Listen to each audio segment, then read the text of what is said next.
আজ আজ ভাবতেছি যে ঠান্ডার মধ্যে একটু ঘুরবো। মানুষ সবাই বলে যে স্নোতে অনেক ফান। কেমন ফান এটা রে ভাই? ঠান্ডাতে হাত বের করা যায় না। দেখো রাস্তাঘাটের কি অবস্থা। এখানে সূর্য দেখা যাচ্ছে, অনেক সূর্য উঠছে আলোকিত, কিন্তু আসলে এটা ধোঁকা। এমন ঠান্ডা, এখানে বের হওয়া এত সহজ না। যে থাকে সেই বোঝে যে ঠান্ডার কি জ্বালা। দূরে থেকে অনেক এক্সাইটিং মনে হয় যে ও এরকম জায়গায় যেতে পারলে মনে হয় দুনিয়ার শান্তি। আসলে কি তাই?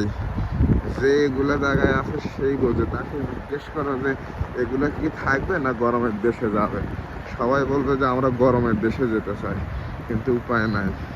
আর আমরা যারা গরমের দেশে থাকি বাংলাদেশে, তখন মনে করি ও কানাডা যাবো, আমেরিকা যাব। দেখো না মজাটা কেমন। একবার আসো, একবার আসলে বুঝতে পারবা যে জীবনটা কেমন। জীবন অত সোজা নয়। যখন এই ঠান্ডার মধ্যে বের হওয়া লাগবে কাজের জন্য, তখনই বুঝবা যে হাই রে জীবন বাংলাদেশে ভালো ছিল। কম টাকায় খাচ্ছিলাম, কম টাকায় পড়তেছিলাম, এত ঠান্ডার মধ্যে যাওয়া লাগতো না।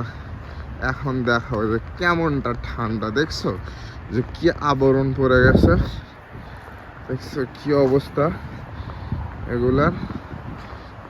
ভাই যে যেখানে আসো সেখানে সুখটাকে, মানে টাইমটাকে এনজয় করো। এত সোজা না জিনিসগুলা। এই ঠান্ডার মধ্যে ঘুরে বেড়ানো এত সোজা না। এই ঠান্ডার মধ্যে কাজ করা এত সোজা না। ঠিক আছে।